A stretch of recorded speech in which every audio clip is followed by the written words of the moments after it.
왜 살이 찌는 것일까? 왜 이곳저곳 몸이 쑤실까? 주범은 우리 모두가 우려했던 대로 고기와 유제품과 식물성 기름이었다. 그 때문에 나도 몸무게가 친구들보다 30kg 더 나갔고 뇌졸중이 찾아왔다. 그래서 지금도 다리를 전다. 그렇다면 그 다음은? 나 같은 경우 채식만 먹고 있다. 이유는 뒤에서 설명해 드리겠다. 그러나 과일과 채소로는 한계가 있다고 주장한다. 바로 포만감을 주지 못하기 때문이다. 이 포만감은 녹말 음식을 통해야 한다. 빵, 국수, 과자와 같은 가짜 탄수화물을 말하는 것이 아니다. 현미, 감자, 통곡물과 같은 진짜 탄수화물을 말하는 것이다. 오늘 말씀드릴 내용은 음식을 먹으면서 만족감과 포만감을 주는 방식이기 때문에 기존의 다이어트와는 완전히 다릅니다. 배고플 필요도 없고 박탈감을 느낄 필요도 없습니다. 녹말 음식은 몸을 건강하게 해줄 뿐 아니라 심리적으로나 육체적으로 만족감을 줍니다. 이것은 무슨 다이어트가 아니라 지속 가능한 음식의 법칙에 대한 이야기입니다. 따라서 한 달이나 두 달 해보고 마는 다이어트가 아니라 100% 그렇게 해야만 하는 다이어트가 아니라 평생의 음식 습관에 관한 이야기입니다. 그러나 한 달만 실천해 보십시오. 거울 앞에 날씬해지고 건강해진 낯선 당신을 보고 놀랄 것입니다. 오해를 할까 봐서 한 가지만 밝혀둡니다. 나는 이 책을 통해 육식이 몸에 끼치는 해악과 채식이 몸을 깨우는 이 점에 대해서도 얘기할 것입니다. 채식은 주로 녹말 음식에 대해서 얘기할 예정입니다. 이 책에서 말하는 녹말이란 공장에서 만든 정제 탄수화물, 빵, 라면, 국수, 파스타, 케이크, 과자 등을 말하는 것이 아니라는 말입니다.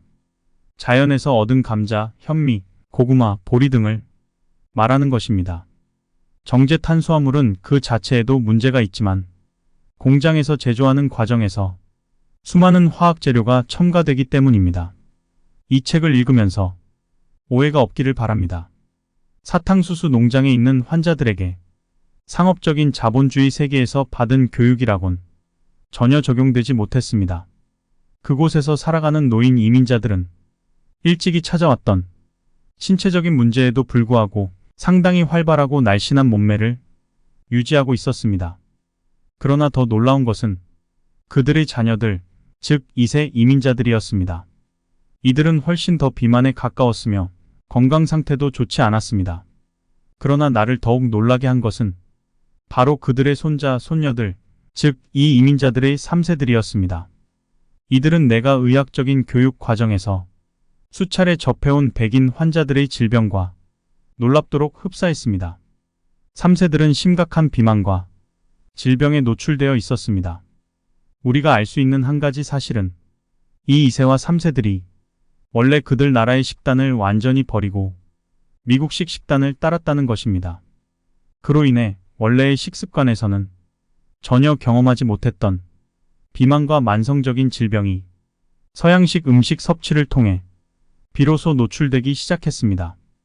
이러한 문제에 대한 해결책은 이미 오래전부터 알려져 있었습니다. 50년 전에 발표된 수많은 논문과 서적들은 환자의 건강을 회복시키는 데에 필요한 한 가지 방법을 제시하고 있었습니다. 그것은 바로 채소와 과일이 풍부하게 들어있는 녹말을 주로 함유하는 음식을 섭취하는 것이었습니다. 이렇게 단순한 식단 변경만으로도 환자의 건강 상태가 크게 개선될 수 있음을 여러 연구들이 보여주고 있습니다. 녹말이란 무엇인가요? 식물이 만들어내는 녹말은 뿌리나 줄기, 잎사귀, 꽃, 씨앗이나 열매에 저장됩니다. 저장된 녹말은 나중에 필요할 때를 대비해서 에너지의 원료로 제공됩니다. 추운 겨울을 이겨내기 위해서나 새해 봄에 쓰일 연료를 위해서도 보존됩니다. 바로 이런 이유 때문에 녹말이 함유된 야채나 곡식을 먹으면 건강해지는 것입니다. 이처럼 고도로 단단해진 녹말은 식물을 생존하게 할 뿐 아니라 인간에게 필수 불가결한 에너지를 제공하는 것입니다. 녹말은 소화가 아주 잘 되는 최고의 탄수화물입니다. 인간의 장과 타액 속에 있는 아밀라아제 효소는 긴 탄수화물 사슬을 단순당으로 쪼갭니다. 소화라는 것은 이 단순당을 소장해서 혈관으로 보내는 아주 느린 과정으로 세포에 에너지를 공급하게 됩니다. 과일은 단순당의 형태로 아주 빠르게 에너지를 제공하지만 녹말처럼 지속적으로 에너지를 주지는 못합니다. 따라서 과일 한 가지만으로는 장기적인 만족을 주지 못하는 것입니다. 썩기 쉬운 녹황색 채소들도 녹말이 조금 들어있긴 하지만 그것들의 중요한 임무는 녹말이 기본이 되는 음식의 향이나 식감을 더해주는 역할에 만족할 뿐입니다.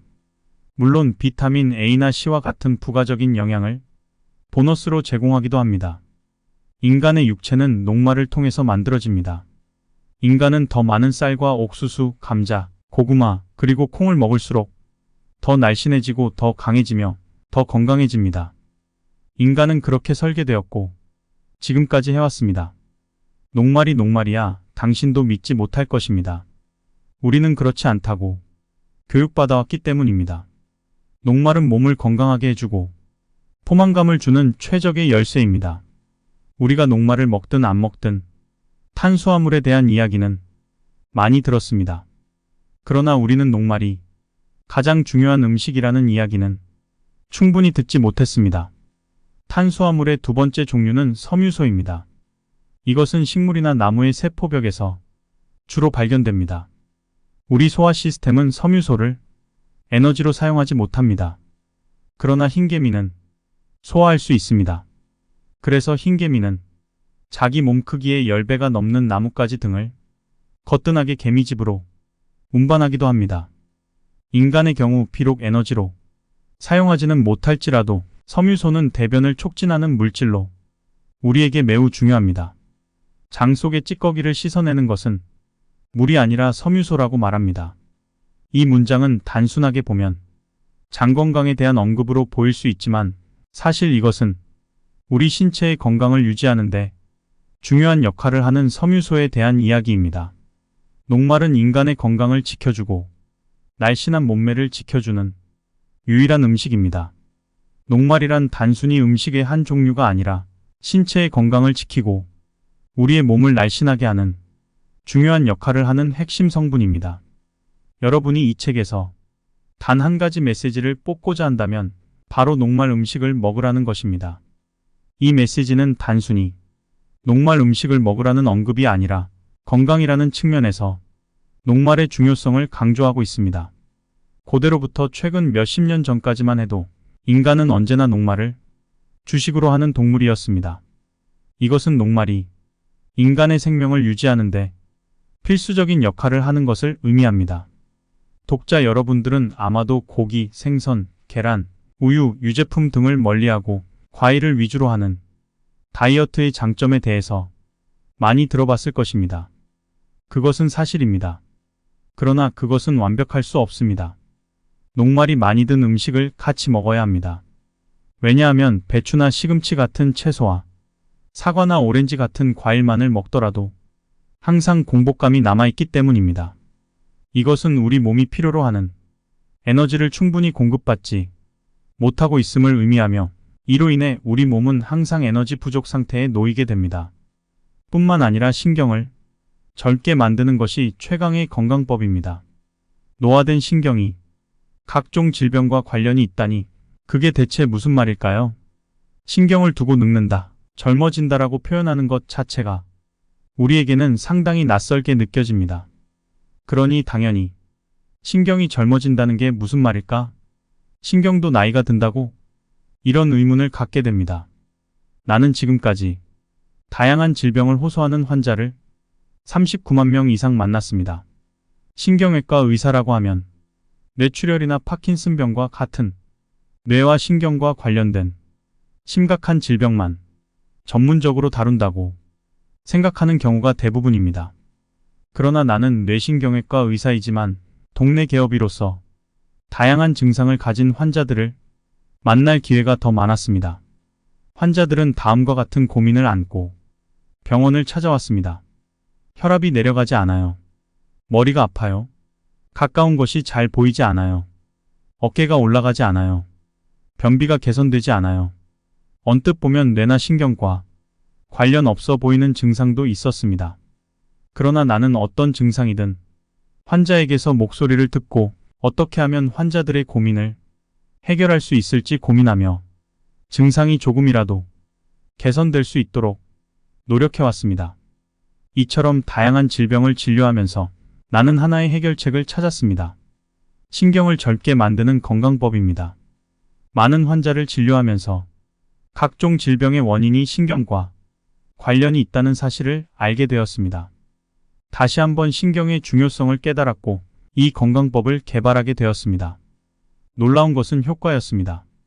고혈압, 고혈당, 변비, 치매 등과 같은 건강에 대한 고민이나 두통, 어깨 통증, 무릎 통증, 요통, 초조함, 걱정, 의혹, 마음의 고민 등이 신경을 젊게 만드는 것으로 인해 점차 개선되었습니다. 오늘 소개해드릴 책은 신경청소혁명입니다. 본문 바로 볼게요. 신경은 목숨을 연결하는 생명선입니다. 신경이라는 말을 들으면 어떤 생각이 떠오르나요? 신경은 왜 몸의 명령을 전달하는 역할을 하는 걸까요? 신경에는 전기신호가 흐른다는 사실을 알고 계시나요? 운동신경이 좋거나 나쁘다고 표현하는 것을 알고 계시나요? 이 모든 것들이 맞지만 덧붙여 저는 이렇게 생각합니다. 신경은 목숨을 연결하는 생명선이며 젊은 신경은 모든 질병을 멀리하는 힘을 갖고 있습니다. 다시 말하자면 신경은 몸에서 가장 중요한 것이고 신경이 젊어지면 모든 질병이 사라진다는 것입니다. 신경의 세계를 보다 쉽게 이해하기 위해 한번 생각해 보세요. 집에서 전기가 갑자기 끊어진다면 어떻게 될까요? 생활이 어려워질 것입니다. 우리는 전기 없이 살아갈 수 없습니다. 우리에게 중요한 전기를 각 가정으로 공급하는 전선과 같은 역할을 하는 것이 신경입니다. 간단히 말해 발전소인 뇌는 신경이라는 전선을 통해 각 가정의 내장기관과 근육으로 전기를 전달합니다. 즉, 신경은 각 가정의 목숨을 연결하는 생명선과 같습니다. 산소와 혈액을 운반하는 역할을 하는 혈관은 수도관에 해당합니다. 수도를 움직이기 위해서는 전기가 필요합니다. 전기 없이는 수도를 움직일 수 없다는 것을 생각해보면 신경이 중요하다는 것을 알 수 있습니다. 신경이 노화된 상태란 전선이 고장나 마을이 정전된 상태와도 같습니다. 즉, 전선이 고장나서 전기가 끊기면 수도도 끊기게 되고 그렇게 되면 생활하는 것이 거의 불가능해지는 것처럼 신경이 노화되면 몸속 곳곳에 전기 신호가 전달되지 않아 전체적으로 기능이 저하될 수밖에 없고 결과적으로는 모든 질병의 원인이 되는 것입니다. 신경이 얼마나 중요한 역할을 담당하고 있는지 쉽게 알려지기 위해서 체내 생명선 지도를 책에 실었습니다. 이 지도를 보면 신경이 뇌와 혈관, 내장기관에 있어 빠뜨릴 수 없는 존재임을 알 수 있습니다. 가끔씩 이 지도를 펼쳐보며 이 책을 다시 펼쳐 읽으면 신경에 대해 더욱 잘 이해할 수 있을 것이고 신경이 젊어지는 속도도 점점 빨라질 것입니다. 신경을 젊게 만드는 게 정말로 가능한 건지 의문이 들 수도 있습니다. 이 책에서 소개하는 두 가지 신경 청소법은 제가 직접 고안한 것으로 신경을 젊게 만드는 방법입니다. 저는 신경을 젊게 만드는 것만큼 효과적인 건강법은 없다고 확신합니다. 신경이 활력을 되찾는다면 정말로 모든 병이 거짓말처럼 사라집니다. 신경을 젊게 만들기에는 너무 늦은 것일까요? 혹시 이런 질문을 가지고 있다면 신경을 젊게 만드는 것은 결코 늦었다는 말이 없음을 알려드리고 싶습니다. 모든 신경은 젊어지는 힘을 갖고 있습니다. 이 책에서는 그 힘을 일깨울 수 있는 두 가지 신경 청소법을 소개하고 있으니 열심히 따라해 신경을 젊게 만들어 봅시다. 아주 여러분 흥미가 확 당기지 않으시나요? 뿐만 아니라 주변 친구 5명만 보면 그 사람을 알 수 있다는 말이 있습니다. 사람은 직접적이든 간접적이든 주변 사람의 영향을 받아 닮아갑니다. 이는 우리 대뇌의 거울 신경세포 때문입니다. 이 세포는 특정 행동을 직접 할 때뿐만 아니라 타인의 행동을 관찰할 때도 활성화됩니다. 그래서 내가 전하는 스탠퍼드 시니어들의 모습을 읽고 보는 것만으로도 거울 신경세포가 활성화되어 독자들이 많은 것을 배우게 될 것이라고 믿습니다. 그들이 건강을 위해 하거나 하지 않는 것은 무엇인지, 나와 다른 것은 무엇인지 내 모습과 대조하다 보면 쉽고 확실하게 알게 될 것입니다. 나 역시 스탠퍼드 시니어들을 접하지 않았다면 한인 어르신들을 진료할 때 기준을 세우기 어려웠을 것 같습니다. 이 책이 묘사하는 스탠퍼드 시니어들의 모습을 통해 간접적으로라도 이들을 만나며 자신의 건강을 설계하길 바랍니다. 나이가 들수록 근육이 더욱 필요합니다. 시니어들에게 대단히 치명적인 사고 중 하나는 낙상 사고입니다. 넘어지거나 떨어져서 몸을 다치는 것을 뜻하는데 뼈가 약한 노인들은 가벼운 엉덩방아에도 허리뼈나 엉덩이뼈가 부러질 수 있고 이로 인한 골절이 안 좋게 이어질 수 있기 때문입니다. 하지만 나이가 들면 하체 근력 저하와 균형 감각 상실로 밖에서는 물론 집안에서도 낙상 사고가 빈번히 일어날 수 있습니다. 스탠퍼드 시니어 클리닉에 자주 오셨던 83세 남성 환자는 중증 치매이긴 했지만 근육량이 상당했고 넘어져서 다친 적이 한 번도 없었다고 했습니다. 알고 보니 그는 젊은 시절 올림픽에서 메달을 타기도 한 체조 선수였습니다. 그래서인지 자칫 넘어질 뻔한 위기에도 근육이 자동 반사적으로 균형을 잡았던 것입니다. 이처럼 근육이 있어야 넘어지지 않고 균형을 잡을 수 있는데 나이가 들어서도 손실 없이 많은 양의 근육을 유지하려면 어떻게 해야 할까요? 단백질 파우더를 섭취하고 다소 무리가 되더라도 근력 운동을 열심히 해야 하는 걸까요? 답은 하나입니다. 하루라도 젊을 때의 근육을 단련시켜서 근육량을 늘려놓는 것입니다. 너무 늦게 운동을 시작하면 근감소증으로 인해 근육량을 늘리기 어렵기 때문입니다. 근감소증이 있으면 거동이 불편해지고 당뇨와 고혈압, 심장질환, 뇌졸중, 치매 발병 확률이 높아집니다. 이런 근감소증의 발병 속도도 50대 이후부터 빨라집니다. 그러니 하루라도 젊을 때 근육량을 늘려야 합니다. 모든 운동의 처방전은 오버로드를 원칙으로 둡니다. 오버로드란 쉽게 말해서 근골격 조직이 익숙하지 않은 생리적인 스트레스를 받으면서 일단 적응한 뒤에 능력을 증가시키는 것으로 점진적인 과부하라고 합니다. 여기서 핵심은 익숙하지 않은 스트레스입니다. 우리 대부분은 평생 걸어왔고 계속 걸을 것입니다. 따라서 걷는 행위는 익숙하지 않은 스트레스가 아닙니다. 한 가지 운동 방법에 인간이 익숙해지는 데는 2개월에서 3개월의 기간이 소요된다고 합니다. 평생을 걷는 인간에게 걷기는 오버로드 원칙에 해당하지 않는 셈입니다. 우리 근육에 익숙하지 않은 생리적인 스트레스를 그것도 건강하면서도 안전한 방법으로 주려면 어떻게 해야 할까요? 두 가지 방법이 있습니다. 첫째는 운동 강도를 높이거나 다른 운동으로 전환하는 것입니다. 쉽게 표현하면 현재 운동에서 위로 올라가거나 옆으로 가는 것입니다. 위로 올라간다는 말은 운동의 강도를 높인다는 의미입니다. 걷기에서 살짝 속도를 내어 가볍게 조깅을 하거나 한층 강도를 높여 뛰는 것이 해당합니다.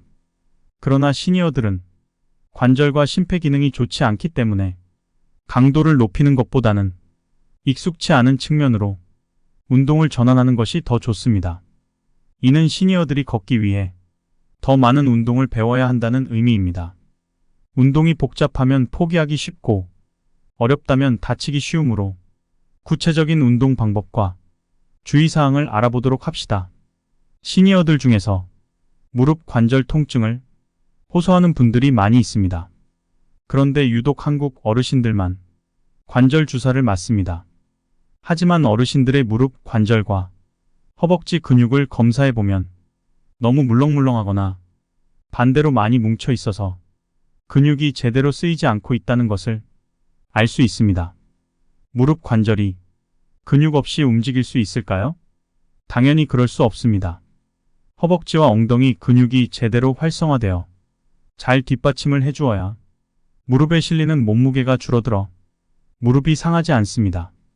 건강한 어깨를 만들기 위해서는 어깨를 다치지 않으려면 등 근육을 잘 써야 합니다.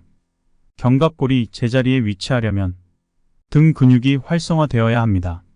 쉽게 말해 잠자는 등 근육을 깨워줘야 하는데 이는 일반적인 걷기 운동으로는 불가능합니다. 등 근육을 얘기할 때는 활배근을 생각해야 합니다. 허리에서 등에 걸쳐 퍼지는 평평하고 큰 삼각형 모양의 근육을 말합니다. 활배근은 강화를 위해서는 헬스장에서 운동할 수도 있지만 집에서 고무밴드로 운동할 수도 있습니다. 고무밴드 중간을 문 손잡이에 걸어놓고 태권도의 기본 자세를 취하듯 고무밴드 끝을 양 옆구리 쪽으로 가져옵니다.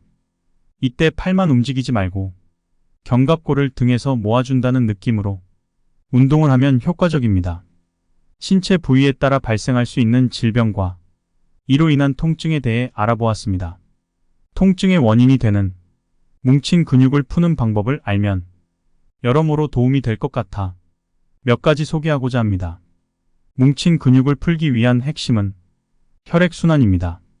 지압받기, 전기장판에 지지기, 온탕에 들어가기, 마사지 기계로 근육을 푸는 등 여러 가지 방법이 있지만 그 원리는 동일합니다. 왜 살이 찌는 것일까? 왜 이곳저곳 몸이 쑤실까?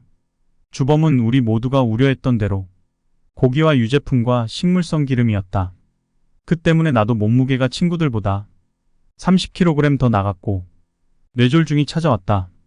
그래서 지금도 다리를 전다. 그렇다면 그 다음은? 나 같은 경우 채식만 먹고 있다. 이유는 뒤에서 설명해 드리겠다. 그러나 과일과 채소로는 한계가 있다고 주장한다. 바로 포만감을 주지 못하기 때문이다. 이 포만감은 녹말 음식을 통해야 한다. 빵, 국수, 과자와 같은 가짜 탄수화물을 말하는 것이 아니다. 현미, 감자, 통곡물과 같은 진짜 탄수화물을 말하는 것이다. 오늘 말씀드릴 내용은 음식을 먹으면서 만족감과 포만감을 주는 방식이기 때문에 기존의 다이어트와는 완전히 다릅니다. 배고플 필요도 없고 박탈감을 느낄 필요도 없습니다. 녹말 음식은 몸을 건강하게 해줄 뿐 아니라 심리적으로나 육체적으로 만족감을 줍니다. 이것은 무슨 다이어트가 아니라 지속 가능한 음식의 법칙에 대한 이야기입니다. 따라서 한 달이나 두 달 해보고 많은 다이어트가 아니라 100% 그렇게 해야만 하는 다이어트가 아니라 평생의 음식 습관에 관한 이야기입니다. 그러나 한 달만 실천해 보십시오. 거울 앞에 날씬해지고 건강해진 낯선 당신을 보고 놀랄 것입니다. 오해를 할까 봐서 한 가지만 밝혀둡니다. 나는 이 책을 통해 육식이 몸에 끼치는 해악과 채식이 몸을 깨우는 이 점에 대해서도 얘기할 것입니다. 채식은 주로 녹말 음식에 대해서 얘기할 예정입니다. 이 책에서 말하는 녹말이란 공장에서 만든 정제 탄수화물, 빵, 라면, 국수, 파스타, 케이크, 과자 등을 말하는 것이 아니라는 말입니다. 자연에서 얻은 감자, 현미, 고구마, 보리 등을 말하는 것입니다. 정제 탄수화물은 그 자체에도 문제가 있지만 공장에서 제조하는 과정에서 수많은 화학 재료가 첨가되기 때문입니다. 이 책을 읽으면서 오해가 없기를 바랍니다. 사탕수수 농장에 있는 환자들에게 상업적인 자본주의 세계에서 받은 교육이라곤 전혀 적용되지 못했습니다. 그곳에서 살아가는 노인 이민자들은 일찍이 찾아왔던 신체적인 문제에도 불구하고 상당히 활발하고 날씬한 몸매를 유지하고 있었습니다. 그러나 더 놀라운 것은 그들의 자녀들, 즉 2세 이민자들이었습니다. 이들은 훨씬 더 비만에 가까웠으며 건강 상태도 좋지 않았습니다. 그러나 나를 더욱 놀라게 한 것은 바로 그들의 손자, 손녀들, 즉 이 이민자들의 3세들이었습니다. 이들은 내가 의학적인 교육 과정에서 수차례 접해온 백인 환자들의 질병과 놀랍도록 흡사했습니다. 3세들은 심각한 비만과 질병에 노출되어 있었습니다.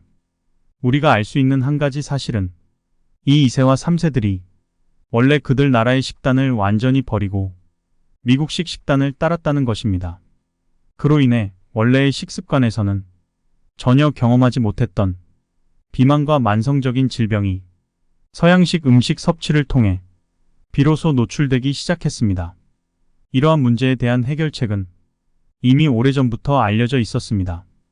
50년 전에 발표된 수많은 논문과 서적들은 환자의 건강을 회복시키는 데에 필요한 한 가지 방법을 제시하고 있었습니다. 그것은 바로 채소와 과일이 풍부하게 들어있는 녹말을 주로 함유하는 음식을 섭취하는 것이었습니다. 이렇게 단순한 식단 변경만으로도 환자의 건강 상태가 크게 개선될 수 있음을 여러 연구들이 보여주고 있습니다. 녹말이란 무엇인가요? 식물이 만들어내는 녹말은 뿌리나 줄기, 잎사귀, 꽃, 씨앗이나 열매에 저장됩니다. 저장된 녹말은 나중에 필요할 때를 대비해서 에너지의 원료로 제공됩니다. 추운 겨울을 이겨내기 위해서나 새해 봄에 쓰일 연료를 위해서도 보존됩니다. 바로 이런 이유 때문에 녹말이 함유된 야채나 곡식을 먹으면 건강해지는 것입니다. 이처럼 고도로 단단해진 녹말은 식물을 생존하게 할 뿐 아니라 인간에게 필수 불가결한 에너지를 제공하는 것입니다.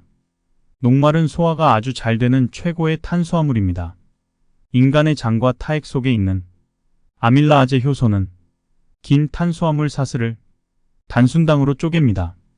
소화라는 것은 이 단순당을 소장해서 혈관으로 보내는 아주 느린 과정으로 세포에 에너지를 공급하게 됩니다. 과일은 단순당의 형태로 아주 빠르게 에너지를 제공하지만 녹말처럼 지속적으로 에너지를 주지는 못합니다. 따라서 과일 한 가지만으로는 장기적인 만족을 주지 못하는 것입니다. 썩기 쉬운 녹황색 채소들도 녹말이 조금 들어있긴 하지만 그것들의 중요한 임무는 녹말이 기본이 되는 음식의 향이나 식감을 더해주는 역할에 만족할 뿐입니다. 물론 비타민 A나 C와 같은 부가적인 영양을 보너스로 제공하기도 합니다. 인간의 육체는 녹말을 통해서 만들어집니다. 인간은 더 많은 쌀과 옥수수, 감자, 고구마, 그리고 콩을 먹을수록 더 날씬해지고 더 강해지며 더 건강해집니다. 인간은 그렇게 설계되었고 지금까지 해왔습니다. 녹말이 녹말이야 당신도 믿지 못할 것입니다. 우리는 그렇지 않다고 교육받아왔기 때문입니다. 녹말은 몸을 건강하게 해주고 포만감을 주는 최적의 열쇠입니다. 우리가 녹말을 먹든 안 먹든 탄수화물에 대한 이야기는 많이 들었습니다. 그러나 우리는 녹말이 가장 중요한 음식이라는 이야기는 충분히 듣지 못했습니다. 탄수화물의 두 번째 종류는 섬유소입니다. 이것은 식물이나 나무의 세포벽에서 주로 발견됩니다. 우리 소화 시스템은 섬유소를 에너지로 사용하지 못합니다. 그러나 흰개미는 소화할 수 있습니다. 그래서 흰개미는 자기 몸 크기의 10배가 넘는 나뭇가지 등을 거뜬하게 개미집으로 운반하기도 합니다. 인간의 경우 비록 에너지로 사용하지는 못할지라도 섬유소는 대변을 촉진하는 물질로 우리에게 매우 중요합니다. 장 속의 찌꺼기를 씻어내는 것은 물이 아니라 섬유소라고 말합니다. 이 문장은 단순하게 보면 장 건강에 대한 언급으로 보일 수 있지만 사실 이것은 우리 신체의 건강을 유지하는데 중요한 역할을 하는 섬유소에 대한 이야기입니다. 녹말은 인간의 건강을 지켜주고 날씬한 몸매를 지켜주는 유일한 음식입니다. 녹말이란 단순히 음식의 한 종류가 아니라 신체의 건강을 지키고 우리의 몸을 날씬하게 하는 중요한 역할을 하는 핵심 성분입니다. 여러분이 이 책에서 단 한 가지 메시지를 뽑고자 한다면 바로 녹말 음식을 먹으라는 것입니다. 이 메시지는 단순히 녹말 음식을 먹으라는 언급이 아니라 건강이라는 측면에서 녹말의 중요성을 강조하고 있습니다. 고대로부터 최근 몇십 년 전까지만 해도 인간은 언제나 녹말을 주식으로 하는 동물이었습니다. 이것은 녹말이 인간의 생명을 유지하는데 필수적인 역할을 하는 것을 의미합니다. 독자 여러분들은 아마도 고기, 생선, 계란, 우유, 유제품 등을 멀리하고 과일을 위주로 하는 다이어트의 장점에 대해서 많이 들어봤을 것입니다. 그것은 사실입니다. 그러나 그것은 완벽할 수 없습니다. 녹말이 많이 든 음식을 같이 먹어야 합니다. 왜냐하면 배추나 시금치 같은 채소와 사과나 오렌지 같은 과일만을 먹더라도 항상 공복감이 남아있기 때문입니다. 이것은 우리 몸이 필요로 하는 에너지를 충분히 공급받지 못하고 있음을 의미하며 이로 인해 우리 몸은 항상 에너지 부족 상태에 놓이게 됩니다. 뿐만 아니라 신경을 젊게 만드는 것이 최강의 건강법입니다. 노화된 신경이 각종 질병과 관련이 있다니 그게 대체 무슨 말일까요? 신경을 두고 늙는다, 젊어진다라고 표현하는 것 자체가 우리에게는 상당히 낯설게 느껴집니다. 그러니 당연히 신경이 젊어진다는 게 무슨 말일까? 신경도 나이가 든다고? 이런 의문을 갖게 됩니다. 나는 지금까지 다양한 질병을 호소하는 환자를 39만 명 이상 만났습니다. 신경외과 의사라고 하면 뇌출혈이나 파킨슨병과 같은 뇌와 신경과 관련된 심각한 질병만 전문적으로 다룬다고 생각하는 경우가 대부분입니다. 그러나 나는 뇌신경외과 의사이지만 동네 개업이로서 다양한 증상을 가진 환자들을 만날 기회가 더 많았습니다. 환자들은 다음과 같은 고민을 안고 병원을 찾아왔습니다. 혈압이 내려가지 않아요. 머리가 아파요. 가까운 것이 잘 보이지 않아요. 어깨가 올라가지 않아요. 변비가 개선되지 않아요. 언뜻 보면 뇌나 신경과 관련 없어 보이는 증상도 있었습니다. 그러나 나는 어떤 증상이든 환자에게서 목소리를 듣고 어떻게 하면 환자들의 고민을 해결할 수 있을지 고민하며 증상이 조금이라도 개선될 수 있도록 노력해왔습니다. 이처럼 다양한 질병을 진료하면서 나는 하나의 해결책을 찾았습니다. 신경을 젊게 만드는 건강법입니다. 많은 환자를 진료하면서 각종 질병의 원인이 신경과 관련이 있다는 사실을 알게 되었습니다.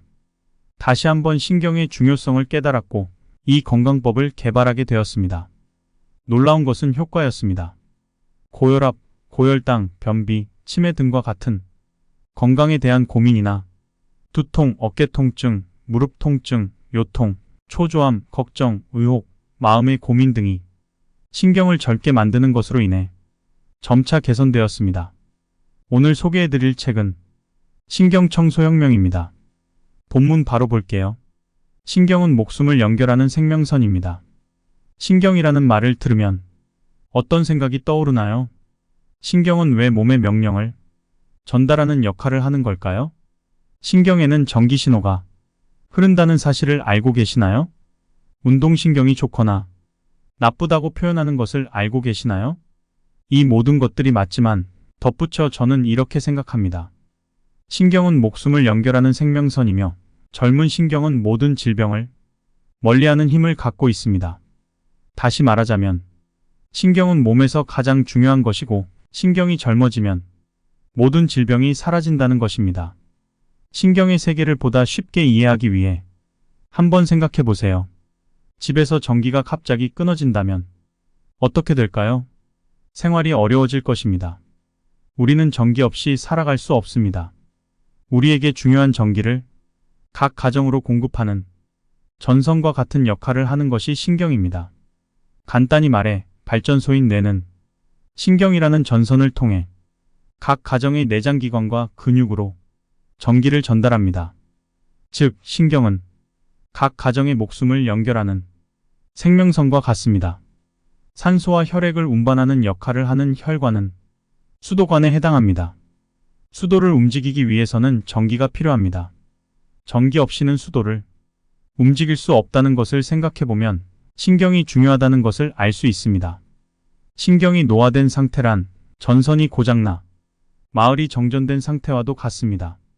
즉, 전선이 고장나서 전기가 끊기면 수도도 끊기게 되고 그렇게 되면 생활하는 것이 거의 불가능해지는 것처럼 신경이 노화되면 몸속 곳곳에 전기 신호가 전달되지 않아 전체적으로 기능이 저하될 수밖에 없고 결과적으로는 모든 질병의 원인이 되는 것입니다.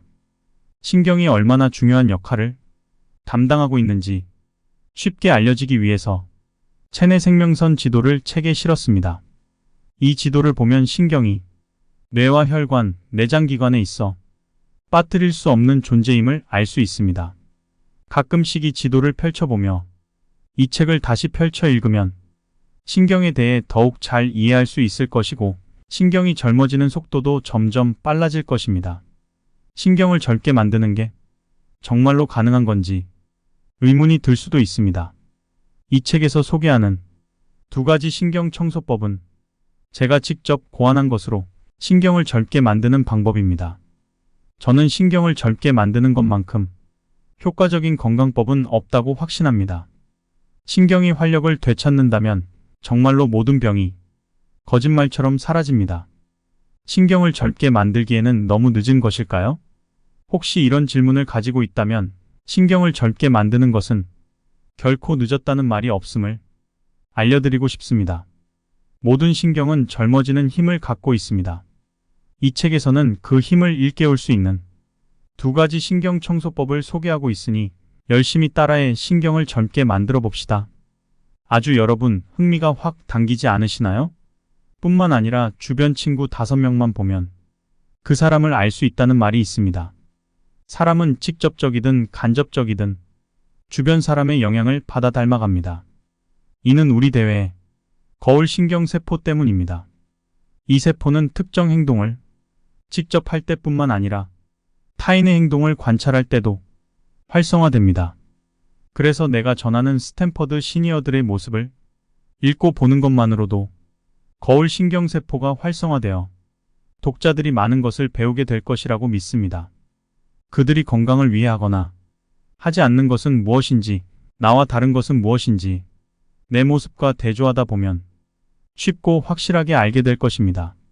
나 역시 스탠퍼드 시니어들을 접하지 않았다면 한인 어르신들을 진료할 때 기준을 세우기 어려웠을 것 같습니다. 이 책이 묘사하는 스탠퍼드 시니어들의 모습을 통해 간접적으로라도 이들을 만나며 자신의 건강을 설계하길 바랍니다. 나이가 들수록 근육이 더욱 필요합니다. 시니어들에게 대단히 치명적인 사고 중 하나는 낙상 사고입니다. 넘어지거나 떨어져서 몸을 다치는 것을 뜻하는데 뼈가 약한 노인들은 가벼운 엉덩방아에도 허리뼈나 엉덩이뼈가 부러질 수 있고 이로 인한 골절이 안 좋게 이어질 수 있기 때문입니다. 하지만 나이가 들면 하체 근력 저하와 균형 감각 상실로 밖에서는 물론 집안에서도 낙상 사고가 빈번히 일어날 수 있습니다. 스탠퍼드 시니어 클리닉에 자주 오셨던 83세 남성 환자는 중증 치매이긴 했지만 근육량이 상당했고 넘어져서 다친 적이 한 번도 없었다고 했습니다. 알고 보니 그는 젊은 시절 올림픽에서 메달을 타기도 한 체조 선수였습니다. 그래서인지 자칫 넘어질 뻔한 위기에도 근육이 자동 반사적으로 균형을 잡았던 것입니다. 이처럼 근육이 있어야 넘어지지 않고 균형을 잡을 수 있는데 나이가 들어서도 손실 없이 많은 양의 근육을 유지하려면 어떻게 해야 할까요? 단백질 파우더를 섭취하고 다소 무리가 되더라도 근력 운동을 열심히 해야 하는 걸까요? 답은 하나입니다. 하루라도 젊을 때의 근육을 단련시켜서 근육량을 늘려놓는 것입니다. 너무 늦게 운동을 시작하면 근감소증으로 인해 근육량을 늘리기 어렵기 때문입니다. 근감소증이 있으면 거동이 불편해지고 당뇨와 고혈압, 심장질환, 뇌졸중, 치매 발병 확률이 높아집니다. 이런 근감소증의 발병 속도도 50대 이후부터 빨라집니다. 그러니 하루라도 젊을 때 근육량을 늘려야 합니다. 모든 운동의 처방전은 오버로드를 원칙으로 둡니다. 오버로드란 쉽게 말해서 근골격 조직이 익숙하지 않은 생리적인 스트레스를 받으면서 일단 적응한 뒤에 능력을 증가시키는 것으로 점진적인 과부하라고 합니다. 여기서 핵심은 익숙하지 않은 스트레스입니다. 우리 대부분은 평생 걸어왔고 계속 걸을 것입니다. 따라서 걷는 행위는 익숙하지 않은 스트레스가 아닙니다. 한 가지 운동 방법에 인간이 익숙해지는 데는 2개월에서 3개월의 기간이 소요된다고 합니다. 평생을 걷는 인간에게 걷기는 오버로드 원칙에 해당하지 않는 셈입니다. 우리 근육에 익숙하지 않은 생리적인 스트레스를 그것도 건강하면서도 안전한 방법으로 주려면 어떻게 해야 할까요? 두 가지 방법이 있습니다. 첫째는 운동 강도를 높이거나 다른 운동으로 전환하는 것입니다. 쉽게 표현하면 현재 운동에서 위로 올라가거나 옆으로 가는 것입니다. 위로 올라간다는 말은 운동의 강도를 높인다는 의미입니다. 걷기에서 살짝 속도를 내어 가볍게 조깅을 하거나 한층 강도를 높여 뛰는 것이 해당합니다. 그러나 시니어들은 관절과 심폐 기능이 좋지 않기 때문에 강도를 높이는 것보다는 익숙치 않은 측면으로 운동을 전환하는 것이 더 좋습니다. 이는 시니어들이 걷기 위해 더 많은 운동을 배워야 한다는 의미입니다. 운동이 복잡하면 포기하기 쉽고 어렵다면 다치기 쉬우므로 구체적인 운동 방법과 주의사항을 알아보도록 합시다. 시니어들 중에서 무릎 관절 통증을 호소하는 분들이 많이 있습니다. 그런데 유독 한국 어르신들만 관절 주사를 맞습니다. 하지만 어르신들의 무릎 관절과 허벅지 근육을 검사해보면 너무 물렁물렁하거나 반대로 많이 뭉쳐 있어서 근육이 제대로 쓰이지 않고 있다는 것을 알 수 있습니다. 무릎 관절이 근육 없이 움직일 수 있을까요? 당연히 그럴 수 없습니다. 허벅지와 엉덩이 근육이 제대로 활성화되어 잘 뒷받침을 해주어야 무릎에 실리는 몸무게가 줄어들어 무릎이 상하지 않습니다. 건강한 어깨를 만들기 위해서는 어깨를 다치지 않으려면 등 근육을 잘 써야 합니다. 견갑골이 제자리에 위치하려면 등 근육이 활성화되어야 합니다. 쉽게 말해 잠자는 등 근육을 깨워줘야 하는데 이는 일반적인 걷기 운동으로는 불가능합니다. 등 근육을 얘기할 때는 활배근을 생각해야 합니다. 허리에서 등에 걸쳐 퍼지는 평평하고 큰 삼각형 모양의 근육을 말합니다. 활배근은 강화를 위해서는 헬스장에서 운동할 수도 있지만 집에서 고무밴드로 운동할 수도 있습니다. 고무밴드 중간을 문 손잡이에 걸어놓고 태권도의 기본 자세를 취하듯 고무밴드 끝을 양 옆구리 쪽으로 가져옵니다. 이때 팔만 움직이지 말고 견갑골을 등에서 모아준다는 느낌으로 운동을 하면 효과적입니다. 신체 부위에 따라 발생할 수 있는 질병과 이로 인한 통증에 대해 알아보았습니다. 통증의 원인이 되는 뭉친 근육을 푸는 방법을 알면 여러모로 도움이 될 것 같아 몇 가지 소개하고자 합니다. 뭉친 근육을 풀기 위한 핵심은 혈액순환입니다. 지압받기, 전기장판에 지지기, 온탕에 들어가기, 마사지 기계로 근육을 푸는 등 여러 가지 방법이 있지만 그 원리는 동일합니다.